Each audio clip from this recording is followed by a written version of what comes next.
Hello, everyone, and welcome to a free agency preview podcast. I know this is not a Super Bowl reaction. I just couldn't let him talk about the Super Bowl, the Seattle Seahawks, too much, or else it would have been a 5 hour long podcast. Am I correct? Well, you're just minimizing it to 5 hours. Yeah, see, we had to put restrictions. But in all seriousness, there might be a little Seahawks discussion at the end here. Depending on time, we are going to focus strictly on free agency and trades, though, throughout the majority of this. So let's jump into this. And we're currently at the stage where this podcast, this whatever we want to call it when it gets uploaded, can go out of date within hours with teams cutting players. As we just saw today with Lloyd Cushenberry getting cut and Xavier Woods from the Titans. So it's going to be very interesting to see how this list will really look like when free agency actually starts. Because we also have the franchise tag, but there are a lot of big names here. And as much as I'm sure we're going to talk about the Trey Hendricksons, the Tyreek Hills, the Mike Evans, the Trayvon Diggs, the Khalil Macks, like all those big names, I think me and you also have a love for maybe those little diamonds that we can find in free agency. Would I be correct? Well, it's funny because just listening to you name all those people that you named, that's not who I would consider the top free agents of this year. I mean, maybe Trey Hendrickson, but I would say Evans. If I mentioned Evans, I'd put Evans up there because he's still Mike freaking Evans. he's Mike Evans, but at this point in time in his career, what is he? He's almost 33. So what are you going to do? Are you going to give him maybe 1 or 2 years? He's been injured more often than not the last couple of years. So, I mean, I'm sorry. I don't consider him a top free agent. Okay. Well, there has been one guy that's been kind of considered a top free agent according to the NFL free agent market, and I think that's the guy we have to start with, and that's Malik Willis, who feels like the belle of the ball right now, doesn't he? Well, if you're looking for a quarterback, absolutely. And most teams are. Quite a few teams are looking for a quarterback. He went to Green Bay and he kind of has a little revitalization. And I think that's kind of like the big story over the last few years for quarterbacks, right? They move around. Geno Smith went to Seattle and kind of reignited his career, made some money. Sam Darnold went to Minnesota, revitalized his career, made some money. Baker. Baker. I don't consider him having to revitalize his career. I mean, he had that one stint, but I mean, for the most part, he was not looked about. He was still a playoff quarterback, But I mean, even if you look at Mac Jones, right? There was a lot of talk last year when Mac Jones was playing, but do they need Purdy other than the fact that they just paid him an ungodly amount of money? So I will always go back and I know we're not talking Seahawks here, but all season long, when you asked me about the Seahawks, I said coaching matters, right? And so for a lot of these quarterbacks that are revitalizing their career or had horrendous starts to their careers, coaching matters. If they didn't get the proper guidance, if they didn't get the proper coaching, if they didn't have the support around them, then they weren't going to be successful. And I think Malik fell into that. And last year on a better than average team, he showed what he can do. So the thing is he going to be smart and go somewhere where he has the players around him to not just crater? Yeah. I think that's a very interesting thing to think of. I mean, everyone's saying he's going to get $30 million a year, which, like, for a quarterback with Malik's upside, yeah, that will happen. Looking at the teams that Malik Willis could go to, it seems like there's been a lot of talk about one team specifically, and then there's the rest. The heavy favorites seem to be the Miami Dolphins, which makes sense. He's got a bunch of guys from Green Bay in that building now. The GM, the head coach were both Packers last year. They have familiarity with him. They probably would know how to utilize him and could keep a similar system he was in at Green Bay. The question is, though, you look at the Dolphins roster, it's not a great roster. The offense line's not great. They only have Jalen Waddle as a reliable receiver. Even though I like Washington, I just don't know how much you can trust him. Darren Waller is up there in age. He had a really good year last year, but is he even under contract? I don't know that off the top of my head. But you can't really rely on him. The running backs, good, talented, but always injured. Like, how good of a spot is Miami for Malik Willis? I don't think it's a good spot at all. You think about it. So currently, right now, they're what are they over? Are they over the cap? I believe they are over the cap, right? Let's go to Cap Tracker real quick. So currently, Miami is yes, they're over the cap by $4 million, right? And yeah, they can do some things on that. But what we have to remember is they've already made 2 huge cuts, right? And so they're over by, and they've already got almost $74 million in dead cap. That's already. That's pre-Tua.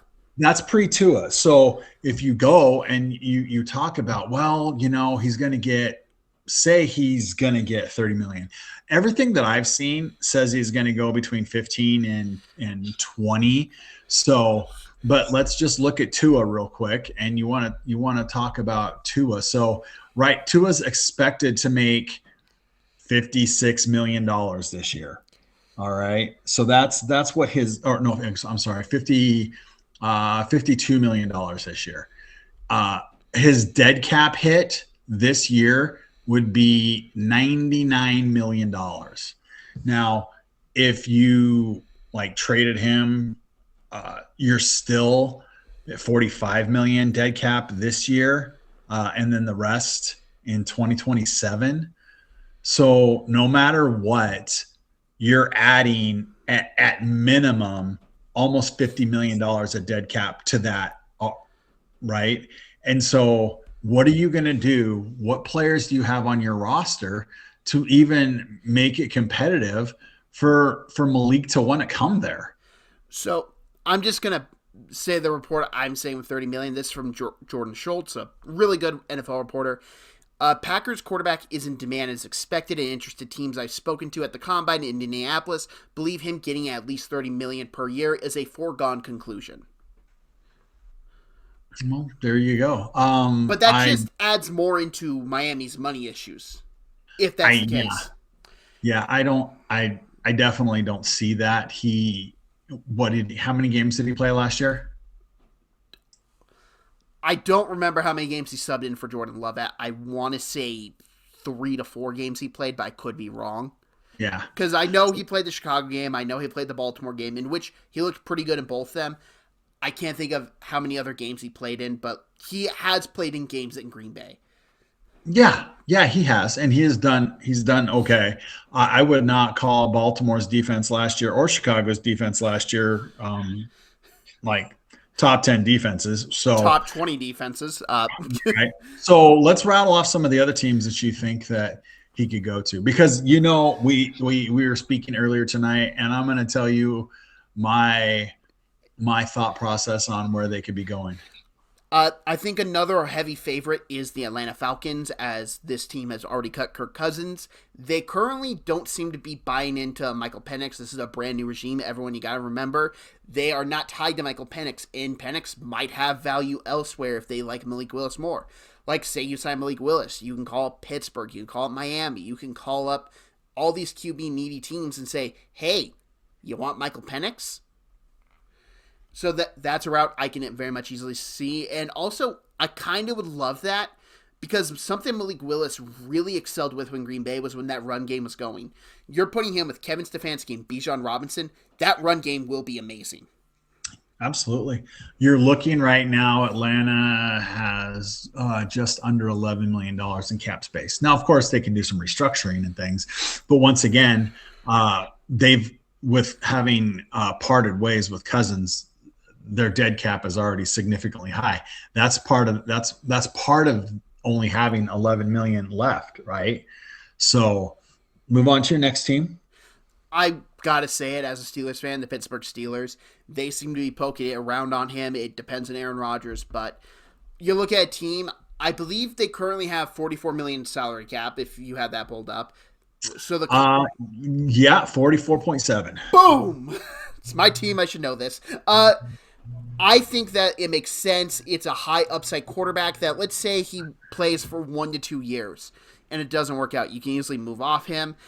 It's not like the Steelers are in a full-on, like, hey, we're going to contend right now. You can take an experiment at quarterback. And something I've been waiting to bring up since we started doing this. Did you know Malik Willis would barely be 3 years older than Kenny Pickett from when the Steelers drafted him? Yeah, no, I don't doubt it. Don't doubt it. Roughly, you got still a very young quarterback from the original timeline plan with Kenny Pickett. Yeah. So that's something that I can see. The Steelers, does he fit Pittsburgh? And that's the question I've been asking a lot, and I've been asking a lot of fellow Steelers fans. I don't think he fits Mike McCarthy's system, because Mike McCarthy very much likes to air raid it. He likes to step back. He likes to throw it a bunch, and I just don't know if Malik Willis really fits that at all. I wouldn't say so, but I mean, everybody's got to do their due diligence if they're looking for a quarterback. He's definitely a lot younger than Aaron Rodgers. So, who else you got? I don't think this is going to happen, but I want it to happen because this team needs something. Go take the Packers quarterback route and go join the Minnesota Vikings and have a good career. Well, the thing is there, it's a lot of like the same kind of play concepts and everything else. So I can see that working better than a lot of the other things, right? And I understand what Schultz said, but I still don't think he's going to cost that much. The one team that I want to throw into this mix here is Indianapolis. And the reason why I'm saying that is because Daniel Jones just came off of that, is coming off of a December Achilles injury. And so even if you look at, wanting to try to re-sign Daniel Jones or whatever else, Malik is younger. He's faster. He's got a great arm. And that play style would fit him. He did really well when you have a good running back and some receivers to mix up. Currently, you have a couple of good receivers. You've got one of the better young tight ends in the game. I think that how Indianapolis was winning early last year, I think that would complement him. And I mean, honestly, Arizona for that fact. There's so much talk about Kyler being gone, and with the coaches that have gone to Arizona, you have to take that into play as well. Yeah, I mean, who would have an idea how to coach Malik Willis? Oh, the younger brother of Malik Willis is coaching Green Bay. Yeah. They tend to work out. Now, to move on from Malik Willis, because I feel like we talked about him a good bit, yeah, we got some interesting names here, and I'm going to go to the running back position. I'm going to talk about your boy, Kenneth Walker. Okay, fair enough. So, Kenneth Walker, 25 years old, still pretty Super young Bowl for MVP Kenneth Walker. Yeah, you should have gone to Jason Myers. Yeah, no. Okay, but to be serious, he is 25 years old. Teams get a little skittish at paying running backs when they're 30. Well, he's still got 5 years until he's 30. You currently look at the area for Kenneth Walker. I think 3 teams make a lot of sense. And I'm going to list them off for you, and I want you to tell me how you think of them. Seattle, I can easily see him returning to Seattle. Oh, absolutely. He knows the system. He knows the team, everything.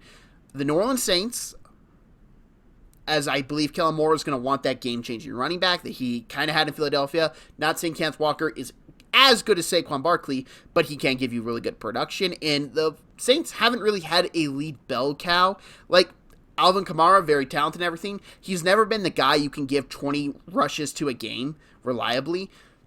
So I really would like his fit in New Orleans with Kellen Moore. And then lastly, Carolina Panthers. Fair. So I honestly don't think that New Orleans is in the running. And here's the reason why. They are in a rebuild mode. They're almost $42 million over the cap, right? I mean, And that's kind of low for the Saints. but I mean, it's not just that, right? So they're $42 million over the cap currently, and they have 90 million in dead cap. So here's a question. Maybe this is something we should talk about more at the trades, but sounds like Carr wants to come back and play, and the Saints hold his rights. What, like, is there any way we can see how that would affect their salary cap? Yeah. Why don't you talk and I'll look right now? Okay. Okay, real quick, I'll actually just jump into the Carr segment because I really don't think we'll talk a lot of him during the trades. Carr is a very fascinating guy on the market because he is a vet. He understands the game of football. I've been a very big critic of Carr. Like, I'm not his biggest supporter. Do I think a team would be great acquiring him? No, not really. Do I think there are worse options out there? Yeah. But with Carr, I think it's going to be very fascinating because it seemed like Kellen Moore did not want him in New Orleans. If he's wanting to come out of retirement right now, tells me Kellen Moore gave him the feeling that I don't want you. Just go somewhere else. And that's what he's going to do. And like maybe you look at the Jets, maybe you can look at the Cardinals if they trade Kyler Murray. You can look at all the teams I just mentioned. I would not say the Falcons, although if they don't think highly of Carr, maybe they would trade him to the Falcons. So Carr right now is counting for 60 million of their dead cap. Would trading him alleviate that though? It would alleviate under half of it. So, okay, here's another question. Would he, like, can he give it back if he really wants to get out of there and play football somewhere else? I don't know how that works with salary cap. Maybe we need to ask a salary cap guru. Okay. Somebody a lot smarter than me would have to figure that out. But yeah, so I mean, no matter what, even if they did, even if he came back and they traded him, right? They still have basically 70 million in dead cap, and if his contract was gone, they would be. I mean, this is rough math, and so they'd basically be about 15 over still. Well, that would help.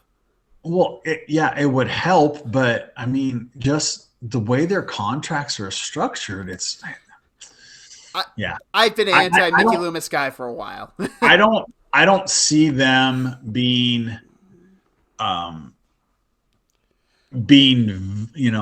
basically valid for at least another year. Okay, but we still have the Panthers and Seahawks. So, how would he do in Carolina, a team that has tried to figure out the running back position? Chuba Hubbard's dealt with injuries. Rico Dowdle had a good couple game stretch, but he chilled out there.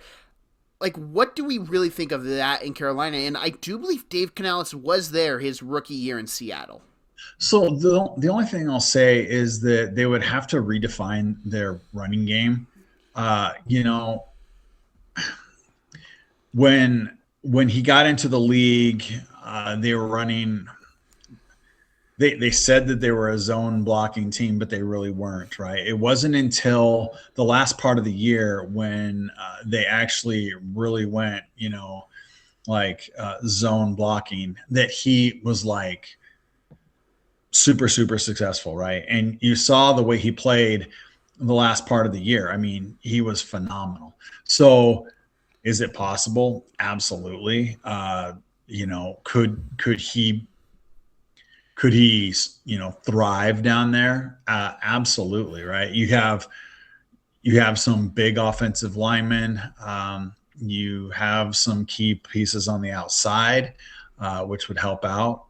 So, I mean, yeah, he could definitely go down to Carolina. And the same thing in Seattle, right? I think playing in Seattle is, for him, he knows the system. He knows the quarterback coach, so he knows the running backs coach. He knows, the line was working for him. So I think really it'll depend upon, money and compensation, right? The way they're talking, 10 to 11 million a year, which Seattle can definitely do. If he decides he wants more than that, I'm pretty sure he's going to go somewhere, and Seattle will be on the market. Okay, moving on to the other running back on the market right now, and who knows, maybe the Jets will franchise tag him, but Breece Hall, and does it kind of just feel like we all know where he's going? We all know he's going to be a Chief. I think he's going to hold out for money. He wants money. Yeah. That's hard to argue with. And guess what? The Chiefs don't have a lot. No. So if Tennessee offers him, say, $14 million a year. Yeah. Jacksonville. Yeah. I mean, you look at it, you look at the teams with the most money. Tennessee, a little over 105 million. The Vegas has almost 90 million, but they're not in the running back need. The Chargers have almost 90 million. They're not in need of a running back. The Jets have almost $80 million. He don't want the Jets. He doesn't want the Jets. Washington, they've got almost $70 million, and seems like they're willing to pay. He could work there, and then he'd have Jaden Daniels. He catches well out of the backfield. I mean, that's something that needs to be addressed. I think he'll want too much money to go to Seattle. So, I just my thing with Breece Hall is we've been waiting for him to break out for so long. I'm wondering if it's in there. And to be fair, he's had some really bad teams in front of him. But like the Jets' offense line's pretty good. I would say it's like a really underrated unit, especially with their young tackles. I understand they have a pass game, but like I feel like Kenneth Walker's the best running back in the market. And maybe I'm taking crazy pills, but that's kind of how I view this. Well, I think it's kind of like, revisionist history. You're seeing, if we would have talked about this 2 years ago, Breece Hall would have been hands down between the two, the better running back, right? This year, because of Kenneth Walker's success and how he finished strong down at the end of the year, he's definitely seems to be trending upwards, whereas Breece Hall was trending down, right? But what I'll say to that is that, the team comparison is just unfair. Seattle had one of the worst offensive lines a couple of years ago. They were in the bottom three for 3 or 4 years. And the Jets weren't much better, and Breece Hall did well, right? So I think he could go some places and he could be special. Okay. And the Seahawks turned their offensive line around as quickly as they got Anthony Bradford in starting position. Moving on to wide receivers. So I think the wide receivers that I'd really like to address in free agency are Pickens. Okay. Pickens is franchise tagged. Did they franchise tag him? They franchise tagged him. Okay. And so Dallas is willing to pay that much money for. It sounds like they're going to try and trade him. That's what it sounds like. And I think it's a smart move for Dallas. We can talk about this real quick. Dallas trading him, I think you're probably going to get a second or third round for him. Am I crazy for saying that? Like somewhere in that range? Because I don't think you're getting a first round pick for him with the teams that need a wide receiver. I don't think so. Not with the wide receiver class that's coming out, right? Yeah, and a second, I think you can get a high second, maybe you call Tennessee and get that, but it'd be interesting to see if Robert Saleh would want that with how hard-nosed he is and the concerns with George Pickens, as we've seen in the past. I don't know if that would happen. He's very interesting, as in he is so freaking talented. It's just who's going to pay him and who's going to give up the assets for him. That's just where I'm at, and I'm very fascinated to see where he goes. So he has to sign before they can trade him. And so the franchise tag for the wide receiver is almost $29 million. he's going to want over that, of course. He's probably going to want for around 40 million, I would assume. So you're looking at just a few teams that would be willing to do that, right? Tennessee, New England. Tennessee, New England, maybe the Raiders. Ooh, Pickens is a perfect Raider. That's perfect. Do it, Vegas. So I mean, heck, I mean, Dallas isn't going to trade him to Washington, right? But I mean, he and Daniels would be fun to watch. Yeah, but they also have Terry, and like that'd be a lot of contract you have to figure out. Well, yeah, but I mean, yeah, I don't know. It's so just looking at that. I mean, he's not going back to Pittsburgh. Cincinnati doesn't need anybody. The Rams aren't going to pay him. What about Baltimore? That seems like a Ravens move I could see, where they tried to finally get Lamar as true number one receiver. Oh, yeah. They'd have to do a lot of money moving around, but Baltimore actually has a high first round pick. That feels weird to say, but they have a good second round pick. That's something, maybe.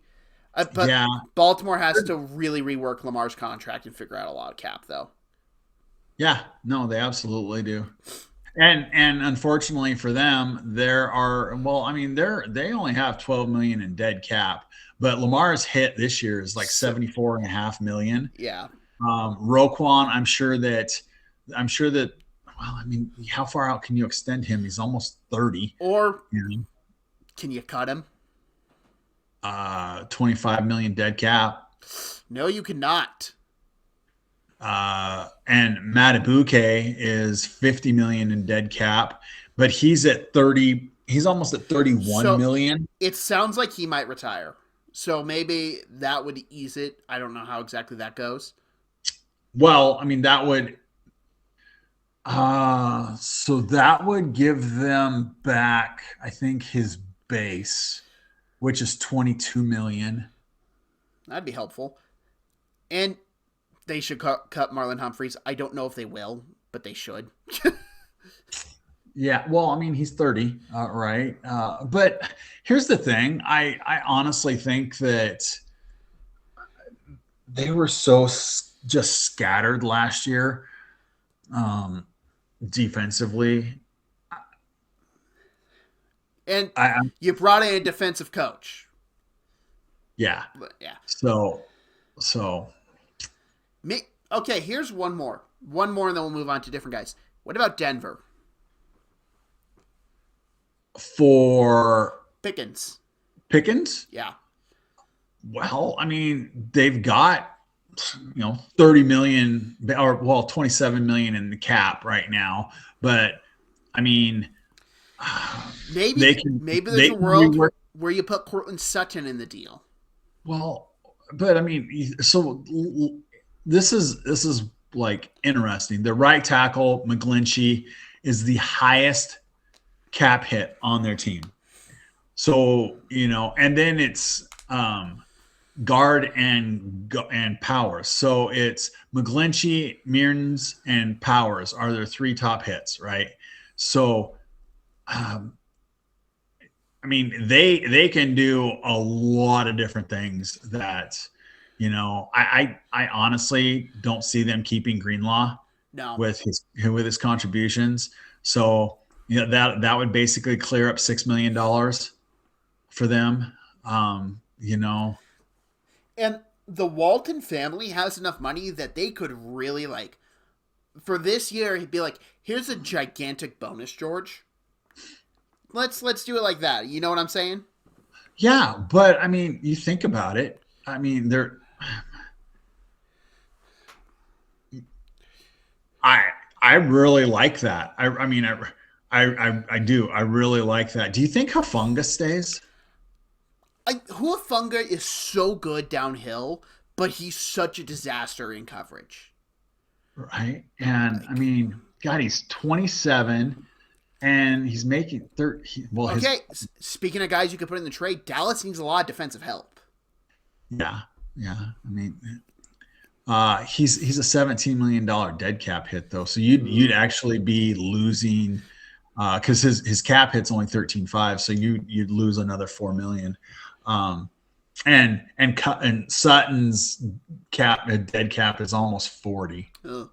So, but I mean, I think it's totally doable, right? So you've got a lot of youth on that team, and I mean, you're gonna rework. Well, I mean, you can. I mean, Surtan's only 26, right? So you can kind of like, rob Peter to pay Paul there. Zach Allen, you might extend him a little bit. He's been doing good. You're going to keep him. Evan Ingram, he's a $14 million cap hit, $10 million. So you'd get back 4 if you cut him, right? And I don't think that would be a bad cut at all. So I mean, I actually really like the Denver thought. Okay, moving on to other receivers. I think we have to touch on it. Tyreek Hill. He is such a big name. It would be kind of foolish not to. Even though I don't think you or I are all that interested in where he goes, because it's not even a guarantee he plays this upcoming season. So, do you think this is he signs, or do we just wait until maybe close to the season or during in-season move? He's going to be an in-season. Okay. Moving on. Mike Evans, he should just stay in Tampa. I 100% agree he should stay in Tampa. Deebo Samuel, I think he either returns to San Francisco or joins the Titans. Ooh. Because San Francisco is going to be clearing up money when they eventually get rid of Brandon Ayuk, and they're able to void all his guarantees, so they'll have the money. They were able to avoid all his guarantees? Yes, because he didn't show up. Oh, interesting. I had not heard that. Yep. So they will be able to cut him. No damage done, and Deebo Samuel is right there. So let's look at it like this, though, right? Deebo goes to Tennessee, probably makes some more money, and he's not gonna win a Super Bowl there in his career. But do you really think he's gonna win a Super Bowl with the Niners right now? Well, it's home. Home is where the heart is. It's home, but so let's say, what do they say? They say his market value is almost 16 million. So if he plays in Tennessee and they sign him for 16 million, he basically gets 16 million minus federal. Okay. So if he goes to San Francisco, he basically gets 8 million. Yeah. Out of that 16. And it's, Tennessee. Yeah. I like Tennessee. I think Tennessee's a better. Personally, you're just saying that because you don't want to see your team play Deebo Samuel again. No, I love Deebo. That's my point. I would have loved Deebo to be a Seahawk and get the Super Bowl ring that he deserves. He is one of my favorite players in the NFL, and I feel he's been robbed of a lot. But yeah. Yeah. Moving on. And I'm just gonna read off the list here, as you guys can see on screen. You got De'Ami Brown, that's not gonna do a whole lot. Christian Kirk, good playoff game. Tutu Atwell. I still don't get this. How did Tutu Atwell get 10 million? Just how? Juwan Jennings, I think that's another guy that you could possibly see go to the Titans. I think that makes a lot of sense. He could go to a lot of other spots too. If you can tell, though, I'm making my way down to one man, and that's Rashid Shaheed. I think he's leaving and going to Vegas. That's what I think. I think he follows Clint Kubiak there. They have a need a wide receiver, as we pointed out. That's what I think is going to happen. He's been with Clint his past 2 stops. What's your opinion on that? I'm glad you brought this up, because you keep bringing this up. Mm-hmm. How many games did he play for Clint in New Orleans? I can't remember if he got hurt. He broke his leg. Okay. Yep. See. He was out for most of the season because he broke his leg. But when he was healthy, he was used. Yeah, but not excessively, right? But he was used. So, do you want to go to Vegas and help rebuild, or do you want to be in Seattle, make more, probably the same amount of money, and be on a team that next year is going to be in the playoffs again? Because let's face it, he just won the Super Bowl, right? Do you want to go down to where you're probably going to be still the bottom team next year in the AFC West? Or do you want to have a potential chance of, playing in the playoffs again? I think Vegas would offer a lot more money. That's my whole thing, because they have one of the highest cap spaces in the league. They have a desperate need of wide receiver, and there's familiarity there. And when you are a coach going to a new spot, you want guys that can come in and kind of help build out your culture. And plus, Seattle's got some really good young receivers coming up. Torrey Horton was awesome before he got injured this year, and I just really look at that. I think Seattle would be better spending their money elsewhere, and I think it makes a lot of sense for him to go join. How much do you think Shaheed's going to make? I think he's going to get close to $15 million a year. Yeah. So and the way the salary would go, so you'd pay him. He'd probably he'd probably be like a $6 to $8 million cap hit this year, right? Who's going to retire from Seattle next year? Cooper Kupp. And then you'd have Shaheed, who's still young. You'd have JSN, and you'd have Horton. And those would be your main three. I believe that Schneider will probably draft a guy this year. And I look at that, I don't think it makes sense for Seattle to pay him and have pay everyone else. You got to lose some guys. You got to pay the Super Bowl tax. I think Shaheed's won the Super Bowl taxes. No. There's Super Bowl taxes on defense. Moving on to other guys, DeAndre Hopkins, does he play again this year? He might be like what Hill is, right? Just sit out, and then late on in the season, a team, needs somebody for a late push, and he comes in and, It makes sense. And the last guy I want to touch before moving on, Keenan Allen.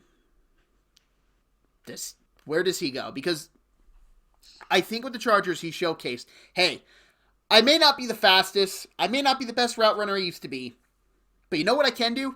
Catch every ball that's thrown in my direction. I don't think he goes anywhere. I think if he still plays, I think he's with the Chargers. And I would fully like that. Okay. Moving on, there's not really any tight ends to talk about. Offensive lineman, though, there is one guy, maybe two, I want to touch on. Braden Smith with the Colts. I think his market value is way too low on Spot Track. I think Braden Smith is going to make closer to $20 million than 13.5. And yeah, I mean, it's definitely possible, right? What I would say is he has had some injury in the past, but he's 30 years old. Yeah, that's true. Okay, right. So I mean, to make it for a $20 million deal, you're going to extend a guy out 4 years with his injury history. I don't know. But the same team might go 4 years, $45 million and might not quibble at that, 4 years, $50 million. Right. So I think it's just a matter of. Yeah. No, that makes perfect sense. And the two guys I want to touch on real quick, and really, I just want to ask you about with what the Browns are doing in general. The Browns are letting their entire offensive line walk into free agency, and Joe Bitonio and Wyatt Teller are two very notable guys. Now, they're up there in age. It's very possible they did not want to pay them with what they want. But what do you think of that for strategy for Cleveland? It's Cleveland? Yeah, okay, perfect. Moving on. I'm sorry. You fired one of No, no, no. Let's just, and this is step aside your bias for the Steelers, I right? I ain't got nothing here. With what I look at with Cleveland is they're trying to get younger, but I don't see the point in letting those two guards walk, especially with how bad the offensive line was last year at the tackle position, because that's really where the Browns struggled at the most, the tackle position. But you're going to have Deshaun Watson either play quarterback, who has sucked in Cleveland, is coming off a horrible Achilles injury, Shedeur Sanders, who did not play well last year and doesn't really move a lot in the pocket, or you're going to draft another guy. I don't see the path of where this is a smart idea. I think they're just trying to clear up money. I mean, to be quite honest. Well, you think about it, they're $6.5 million over the cap right now. That's impressive. Okay. They have $49 million in dead cap, right? They're going to have to do something. Deshaun's cap hit this year is almost $81 million. I'd like to remind everyone, the head coach was fired instead of the GM. Bitonio was $23 million. Okay. So that was a $23 million dead cap hit for Bitonio. Njoku, who is leaving? He announced he is leaving. Yeah, it was 9.5, but it says his dead cap is 24. Actually, real quick before moving on, is there an interesting spot for David Njoku, or is he just going to be like anywhere he goes, he'll be David Njoku and perform really well?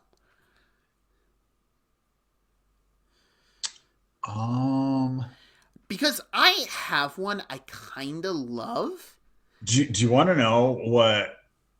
I mean, to be quite honest, it would be par for what they do. Can you imagine Njoku in one of two places? And I'll just say in KC or in San Francisco. I get that. The team I had in mind was actually Jacksonville. Yeah. I just looked at, and Jacksonville's like that. I just looked at the way those teams use their tight ends. Yeah. Yeah, and I just realized we didn't even touch on Travis Kelce. Let's just sum this up real quick. He's either staying KC or he's retiring. Yep, I would agree with that. Yep. Let's get on to your trade, just because of free agents. We could have talked another 2 hours. There's one last guy we need to hit on real quick. Trey Hendrickson. Right. I would say Trey Hendrickson. No, pass rushers rarely become available in free agency this good. Now, he's maybe not the best against the run, but it's a pure pass rusher. You can put him down and go. Like, a team like Dallas makes sense, but I don't know if they'd pay him. I also don't know if their cap space would allow them. Like, it's going to be very interesting to see where he goes. My perfect landing spot for him is the Chargers, because they just need pass rush help. Yeah, no, that makes a lot of sense. Here's the problem that I see with him. And I mean, you know, they talk about we keep talking about Spot Track, right? So they're showing him he's going to make $25 million a year, right? Well, what has been his problem with Cincinnati? He wanted more than that, right? He was making almost 30 and he wanted more than that. So you're a 31-year-old guy that gets hurt quite a lot. Do the Chargers really need somebody else that's going to get hurt? That's a very fair point. I mean, I'm sorry, but they don't need somebody that's going to get hurt, right? Now let's look at this from another point of view. The Raiders have a ton of money to spend all intents and purposes, sounds like they're going to be parting ways with, with Crosby. Bring him in for a year or two, give him a salary that, is maybe 27, 28, while you're, building youth and drafting younger and everything. And, then you still have some presence on defense. Yep. Maybe a team like Tampa makes a lot of sense too, as they need pass rush help. Yeah, Tampa. And if he went to Tampa, I mean, he's playing warm weather, and I mean, they're potentially still a contender. They would have done a lot better this year if they actually could pressure the quarterback. And I'll just throw one last team in there before we go on to trades. I don't think Buffalo makes sense because their pass rush, it wasn't great, but it wasn't the worst thing. They need a lot of run help, and he does not help that at all. No, Washington would be another place where, Yeah, but the Commanders need to get younger. I don't think adding a 31-year-old. Well, I was just going to say, but he fits the profile of old people. Yeah, he very much does. He very much does. Now, we're going to move on. We're going to talk about some trades, and I think we have to get to it. The first big guy, Max Crosby. Now, I have his entire cap hit up on screen, everything we can see. It would be a $35 million dead cap, and for the cap hit, they actually save very, very little money. It's a little bit over $600,000. Where do we see Max Crosby ending up? Because it does not sound like that situation is tenable in Vegas. Maybe it is. Maybe new coach and everything. They can come in there and fire him up. But it feels like he's on the ropes of leaving. And where's he going to go? Is he going to go to your beloved Seattle Seahawks? No, he's not. He's not going to go there. But so let's remember one thing, right? So you just mentioned $35 million in dead cap, right? So he's his cap hit is 35.7 and 35.1 in dead cap. Okay. But they can, if they work around it, if they trade him before June 1st, then the dead cap is going to be $5 million. Right. And then they can kind of push that down the road. So there are ways for them to be able to save money. Right. They're pushing it out further, but if they were to cut him, his dead cap hit would be $64 million. Right. But like I said, if they trade him, they're going to get hit next year. If they trade him pre-June 1st, if they trade him after June 1st, then they're getting hit all 35 million. So I would really think that if a trade's going to happen, it's going to be after this weekend, because everybody's down there, everybody's talking, and so they're going to be okay, let's get this done, and they're down there, they're seeing what they can possibly get for him. So I would say that it would be before free agency hits. A trade will be agreed to, and then it will come out a week from now? Kind of how it goes? I would bet that. So when does free agency hit? It's usually that. It's right around the 10th of March is usually when it starts. All right. So before that. So basically you got a week and a half. Yeah. Now, teams that could go for him, I had to mention Seattle because I know how popular that is of discussion. I know how much it gets under your skin.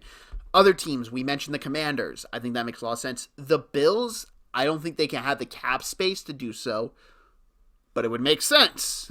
Tennessee would make sense.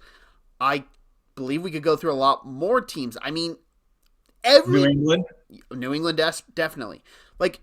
Everybody could use a Max Crosby level player. Everyone could. Here's one that and unfortunately we haven't talked about them that much, but Arizona. I think Arizona's about to go on a full-on teardown, so I don't think that happens. Um, yeah, who knows? I the one perfect spot, and we just mentioned him for Trey Hendrickson, and I'm gonna say it again, even though there's no way it happens. The Chargers. There's no Oh way, yeah, no way. But I mean, it's a perfect yeah, landing spot.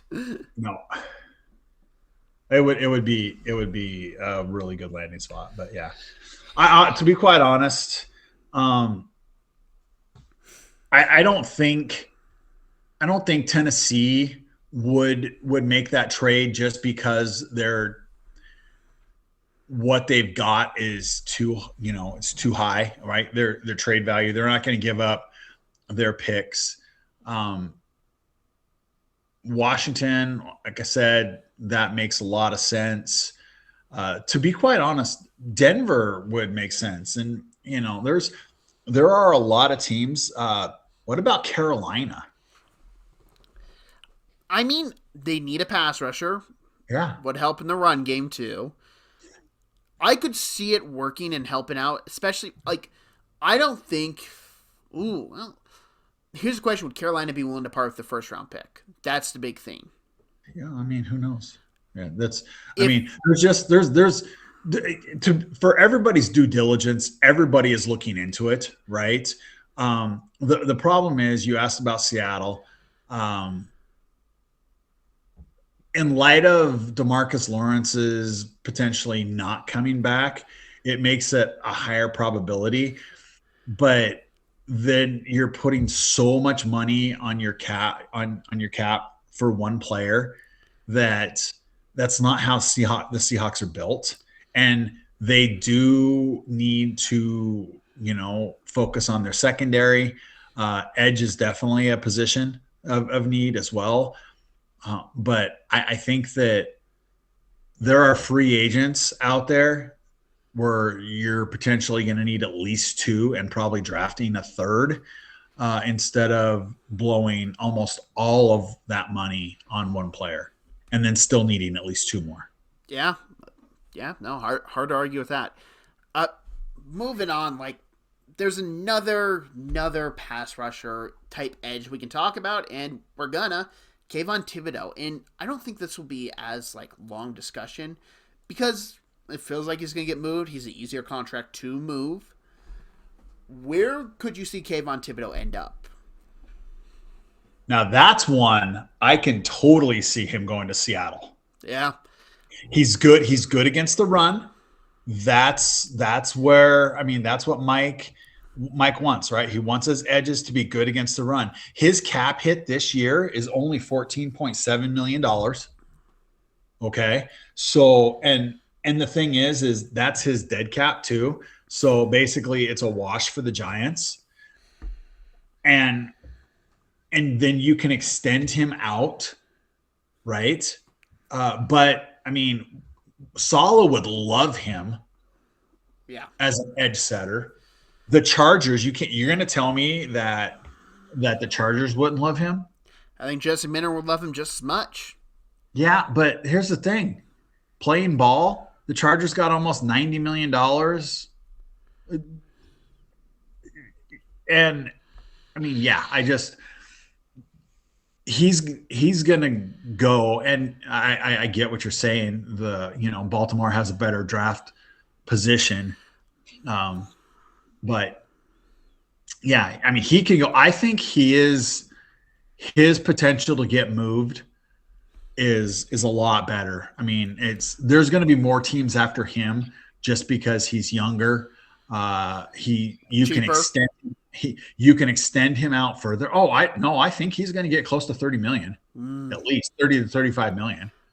Boye Mafe is slated to make about $20 million, and I don't want to say he's not worth it because he's an NFL I'll believe it when I see it. That's my thoughts on Boye Mafe. But look what mid-tier guys have been getting. They've been getting $20 million, right? Yeah, I think Thibodeau is going to be a pretty hot commodity if the Giants do decide to get rid of him. Another team I'd like to throw out there before we go to somewhere else, I think the Bears could desperately just use more edge help. Oh, 100%. Okay. 100%. The Now, Bears, the Bears will have to do. The Bears are like almost 10 million over the cap, so they're going to have to do some maneuvering. now, let's just jump to the Bears. DJ Moore. Okay, I like it. Let's go to the Bears. Okay, here's the thing, Chicago. You'd actually lose money getting rid of him. Mm, It's not a good cap. It's not a good contract. But here's what I'm going to say for the Chicago Bears. They would improve as a football team if they got rid of him. well, so what I'll say to that is when you look at his dead cap hit of $35 million, right? Is that what you were looking at? Yep. If they traded him before June, their cap hit this year is 12 million. Ah, okay. I don't have that on here. Oh, well, probably. Oh, no, not there either. But just to really talk about it, DJ Moore, I'm sorry, I've never gone it with him. I don't think he would get a lot in return. I think you'd probably look at a day 3 pick. That's what I think his value's at. Because when you watch the film, there's just so many issues with him on the film. He gives up on routes. The reason the Bears lost to the Rams was because of that interception overtime. He just stopped running on that route. He just stopped. The Rams picked it off. Like, I can't look at DJ Moore and think, yeah, he totally makes the team better. I don't think he does, and I think Chicago would be a better team moving off him.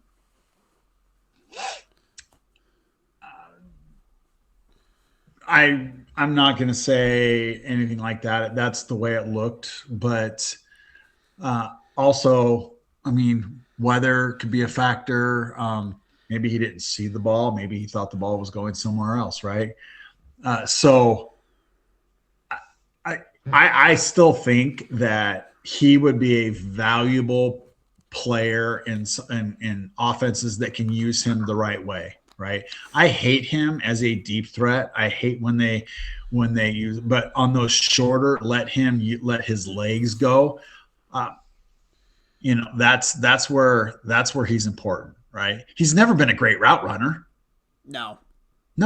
And so don't, well, he gave up on that player. He did this. That's not his strength. His strength is a lot of what Deebo Samuels does. Right.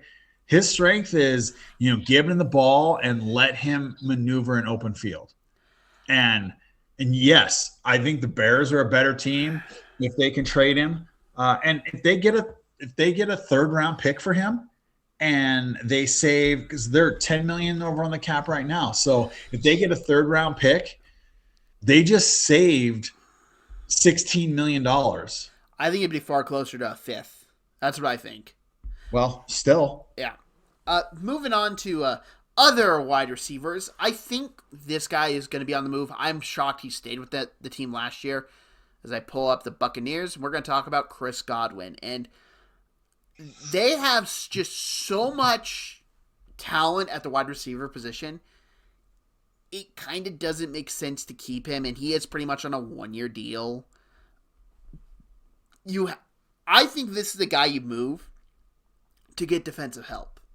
I don't think this is for draft capital. I think you move him to a team that needs a wide receiver, and you look and be like, hey, we need a linebacker. Hey, we need a pass rusher. Hey, we need defensive linemen. Like, you just look for defensive help. That's what I think Chris Godwin gets you, and it's something I think the Bucs should very much look at. Okay, so here's the problem. Here's the problem with that. He's almost $50 million in dead cap, right? So he's a $33 million player, almost $50 million in dead cap. If you trade him before June 1st, gosh darn it. No, it's like you're saving, or he's 28 million against the cap, right? So basically you'd be saving like $4 million and trade him if you can re-sign Evans. But if you can't re-sign Evans, Godwin's not going anywhere. Yeah, I think the Bucs just have such a luxury at the wide receiver position, and I expect Mike Evans to return. Like, a lot of this thought process is Mike Evans is coming back. I just look at Godwin. I don't understand why they signed him last year. I think that kind of shocked everyone, if I'm correct. I didn't see it coming. Many people, I think, thought he was going to be a Patriot. I didn't see it coming at that price. Yeah. And maybe they thought that they had one last hurrah in them, right? Yeah. I think moving off him right now is just the best thing for both player and franchise. As the franchise has a lot of really young, talented wide receivers that can be showcased more. And you need defensive help. I think it's a good trade chip to go get you a defender that could really help out. All right, let's do one more receiver, and then we'll go to the quarterbacks, and we'll wrap this up. Because I know you said you wanted to talk about AJ. AJ Brown. Okay. He's gone. So AJ's cap hit, dead cap, if they trade him before June 1st, is $43 million. If they release him, it's 72. So he's a $72 million cap hit that if they trade him right now, within the next 2 years, it's $72 million. Okay. So your problem with all of that is that currently they already have $52 million in dead cap, and they only have $2 million or $2.5 million in space. So if they cut him, they're automatically they're sitting right now at 20. If they cut or if they traded him today, they're $29 million over the cap. I believe this situation is about to get really ugly, really fast. From everything I've gathered, he's done with Sirianni. He is done with him. He does not want to play on his team, which has kind of been a trend for Philadelphia this offseason. I don't think this relationship is salvageable, and I think they're going to have no choice in the end but to move him. I think that's why they brought in Sean Mannion. Sean Mannion, I'm not high on the hire. I think a lot of the issues we're going to see coming out of Philadelphia this offseason, because we're going to see a lot really start to surface. These players do not believe in Nick Sirianni. The front office does not necessarily believe in Nick Sirianni. I think the only reason Nick Sirianni is still there is ownership. We're going to see a lot of guys start to ask out. We're going to see a lot of guys start to really try to be like, okay, I'm not helping this team out. You're going to pay me if you're signing me with him. We're going to see that. And A.J. Brown wants out. It is no secret he wants out of Philadelphia right now. Well, yeah, want though is a big ask considering the contract that they gave him and how it's structured, right? That's the biggest problem for Philadelphia is the way they're structuring these players, right? So I mean, if you look at Brown, right, he's $23 million against the cap this year, 22 next year, 27, 29, 30, 2030, 2031, 2032, and 2033 are void years. So he's to give him the salary that he wanted, they had to extend him out. It just doesn't make sense. The situation's about to get really ugly. That's all I'll say. And it could get to Antonio Brown's levels of bad. That's what I've found out. That it's not going to end pretty. Moving on, though, we got to wrap this up because we've been going on for a while. Let's look at the quarterbacks. Which one do you want to start with? The short one or the short one? I'll tell you what. Let's start with Tua, simply because then we can wrap up with an NFC West theme. And also, we kind of already talked about Tua, and this should not take long. Yeah. Listen, the Dolphins, they got to move him. It's clear that they have been very vocal about we are moving him. I don't know if they've been vocal about that because I listened to the press conference and then I saw what Schefter said, and what they said is everything is on the table, including a trade. And then the verbiage that Schefter said is, oh, a trade's on the table. That's not what they said. They're basically saying we're open to anything. So I think that was a complete misrepresentation of what was actually said, right? But let's look at Tua real quick, because I don't think he's playing for them again. But he's $56 million against the cap this year. His dead cap is $99 million, right? So if they trade him, his dead cap is $45 million this year, which means that technically they'd be saving $11 million, and then next year sucks. Yeah, pretty much the Dolphins screwed themselves when they gave him this contract. Well, all these NFL teams are screwing themselves when they're giving these quarterbacks these contracts, and they're not worth it. So, he could go somewhere else, and he could be really, really good. Or you could pay him, and then you're going to fire your head coach because, your quarterback literally has the bone structure of a 110-year-old person, and every time he gets a gentle breeze, and Miami's full of them, he falls over with a concussion. And I know with quarterbacks, they are being compensated like NBA players. They're being treated like NBA players, where NBA players have all the say. They have more say than general manager. They have more say than the head coach. That's what we're seeing with the NFL, is that a lot of these quarterbacks saw how the NBA players were getting treated and said, hey, I want to be treated like that. And this is a situation we're at because of it, where contracts are given out that it's horrible. The Dolphins are the Sacramento Kings. I'm mad I never thought of it till now. See, I'm going to disagree with you there. I just think that it's this is the standard rate, right? It's the next man up mentality. Okay, I'm signing for this because last year he signed for that. Are you as good as the person last year? No, but that's the value, right? Because the cap goes up every year and everything else. And I think it's going to level off. I really do. I don't. I don't.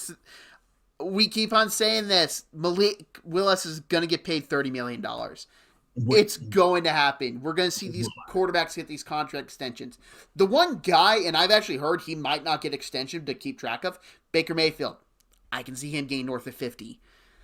Like, we're going to see these contracts keep on getting handed out. Well, I think Baker's worth that. I'm compared to some of these other contracts.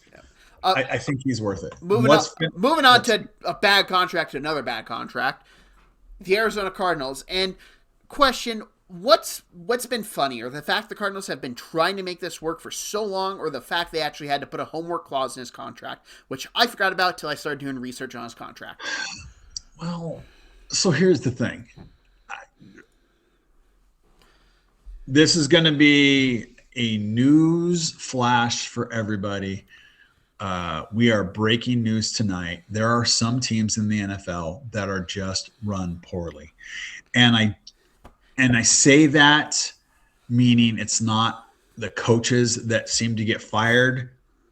It is ownership. Well, I will say I don't think the general manager that gave him out the contract is that good. No, but ownership is the one that is leading the general manager, right? So this is another team that fired a coach that I really think had a lot of potential, because he was turning things around in spite of a general manager, in spite of an owner. And yeah, they sucked last year, but I mean, when you have a quarterback that, let's just go on. They need to trade Kyler, right? And it sounds like there's one team. He's going to end up with the Jets. It's what it sounds like. It's been talked about for months now. We're at the stage that he's going to be a New York Jet at this point. It's probably going to be one of the first moves to happen when free agency opens, or it's going to happen next week before free agency opens. He's going to be a New York Jet. So one of the things I'll say to that is, remember that speculation by people that are not actually in the NFL is one thing. During the regular season, during the playoffs, everything else, teams cannot talk about other players on other teams, right? So just because we have, our favorite news breaking sports media people saying, "Oh, it's a foregone conclusion he's going to go here. They're going to love him." Let's not put all the merit in that. I mean, and hey, let's face it. The Jets are another one of those teams that I say are from management down, or from ownership down, are not that well run. So maybe they will make a bad move, right? He's $52 million against the cap, 54 dead cap. So he would be, if they traded him before June 1st, they'd actually save $34 million, right? And then it would just get pushed into next year. Next year, his dead cap is only $7 million. So you'd be looking at, you'd be looking at like a $28 million dead cap hit, right? Yeah. So, I mean, but if you're New York, and let's just, because I like Aaron Glenn, but if you're New York and you play in the elements, why are you going to want a 5'7" slight of build quarterback that is injury prone playing games in the elements that he's not good at? He's not good in the elements. I think it's one answer, and it's quite simple. Job saving mode. You're not saving your job. They trust Kyler, a veteran, to save their job over a rookie they could draft this year. I think that's what it boils down to. So you're going to spend $52 million because you'll have to pay him his salary.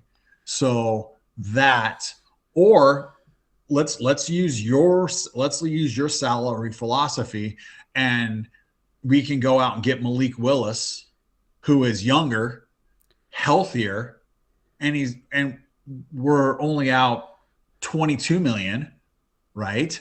And then we have all of our draft picks still, and we can still go and find that quarterback in the draft, or wait till next year. I mean, they have 2 firsts this year, 3 firsts next year. Is that how it works?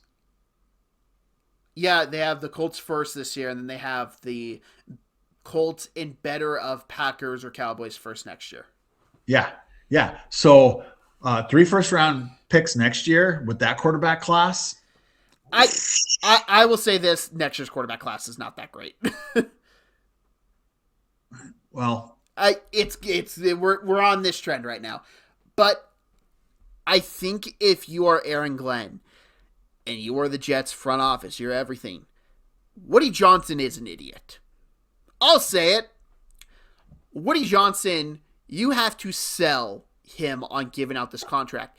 You know what Woody Johnson's probably going to say? Well, that's just Justin Fields again. Give me Kyler Murray. He was a first overall pick. That's probably with what they have to deal with. Because at the end of the day, they are dealing with a moron running the ship.